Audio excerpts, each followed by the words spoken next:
l-20 sena tal-Ikirix minn April fuq 1. Il-Fondazzjoni Satar nedit pubblikazzjoni ġdida bl-isem Super Adult Manwal għal-Kbar. Dan il-ktejjeb bilingwali se jiġbor fih għatta pariri għat-tfal fil-mixja tagħhom biex isiru adulti.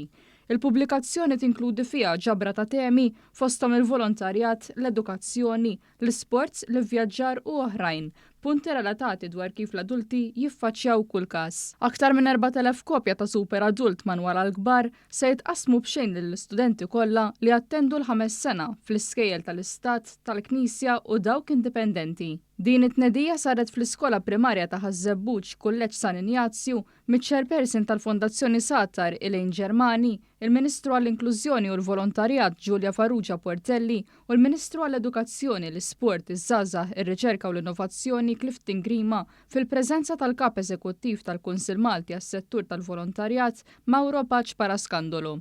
Waqt l-istess tnedija il-Ministru Farrugia Portelli fissret is-sodisfazzjon tagħha li tara li tfal tal-primarja jkunu l-benefiċjarji ta' proġetti li qed isiru permezz tal-iskemi amministrati taħt il-Ministeru. Fondazzjoni Satar komplet tevolvi u ta' pjaċir tagħna li naraw dan il-proġett ġdid Super Adult li ser ikun dak il-manwal illi mal-istudenti tal-5 sena kollha f'pajjiżna b'kollox total ta' 4,000 student ser ikollhom dawn il-ħiliet bażiċi miġbura f'ġabra ta' ktieb illustrat b'mod sabiħ ħafna biex ikun jista' jigwidhom għal dan il-vjaġġ il-ġdid f'ħajjithom.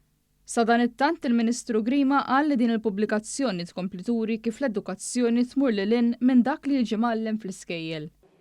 Inizjattivi bħal dawn huma ta' benefiċċju għat-tfal tagħna f'dik li hija l-qalba lejn sistema edukattiva aktar inklusiva li tara li nagħtaw il-ħiliet kollha li huma neċessarji għat-tfal tagħna sabiex ikunu suċċess fil-ħajja tagħhom.